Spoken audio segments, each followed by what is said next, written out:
না না না, আমরা কোনো মিউজিয়ামে ঢুকছি না। এটা হচ্ছে একটা পুজো মণ্ডপের এন্ট্রি। আমরা পুজো মণ্ডপে যেটাতে ঢুকছিলাম তার এন্ট্রিতে এই স্ট্যাচুটাকে রেখেছিল।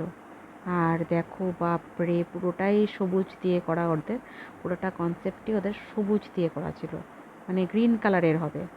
ইভেন দুর্গা ঠাকুরটাকেও ওরা গ্রিন কালার করেছিল। দেখতে মানে খুবই সুন্দর লাগছিল, দেখতে খুব সুন্দর লাগছিল। মানে আমার তো খুব ভালো লেগেছে। তোমাদের কেমন মানে দেখে কেমন লাগছে তো প্লিজ কমেন্টে জানাবে।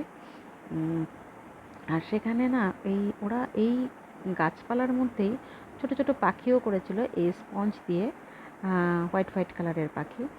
তো ওগুলো খুব সুন্দর লাগছিল দেখতে। দেখো আমি কতটুকু দেখাতে পারছি, মানে আমি তোমাদেরকে কতটা ক্লিয়ার দেখাতে পারছি সেটা আমি বুঝতে পারছি না, কিন্তু হ্যাঁ তোমাদের হয়তো লাগবে সবুজ সবুজই।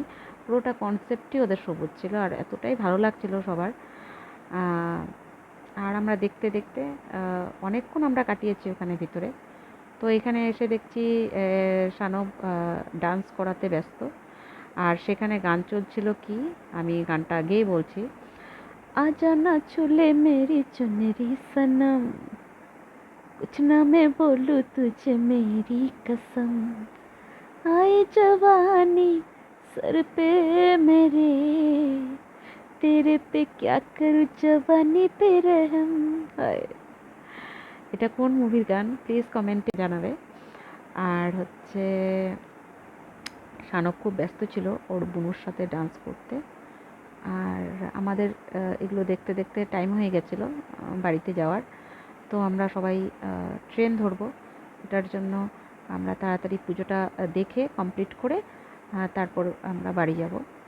তো এই তোমাদের কেমন লাগলো এই পুজো মণ্ডপের এই সুন্দর ডেকোরেশনটা প্লিজ কমেন্টে জানাবে। আর আমি আরও ভিডিওস যেগুলো মানে কালেক্ট করেছি তোমাদের জন্য সেগুলো আমি আপলোড করব। তো দেখা হচ্ছে নেক্সট একটি ভিডিওতে, জন্য টাটা।